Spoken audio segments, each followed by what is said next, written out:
Isaiah chapter 53, I'm reciting from the English Standard Version.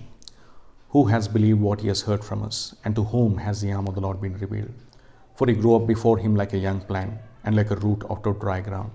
He had no form or majesty that we should look at him, and no beauty that we should desire him.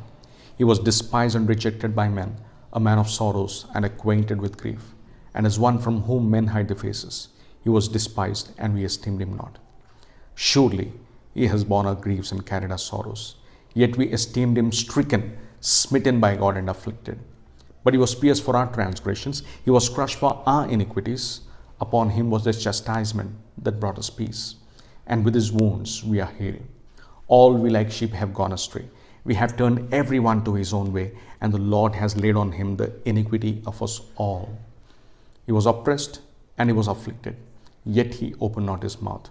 Like a lamb that is led to the slaughter, and like a sheep that before its shearers is silent, so he opened not his mouth.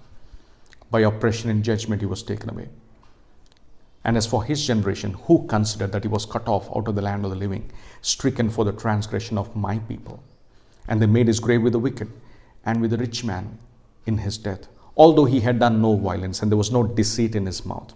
Yet it was the will of the Lord to crush him. He has put him to grief. When his soul makes an offering for guilt, he shall see his offspring. He shall prolong his days. The will of the Lord shall prosper in his hand. Out of the anguish of his soul he shall see and be satisfied. And by his knowledge shall the righteous one, my servant, make many to be accounted righteous, and he shall bear their iniquities.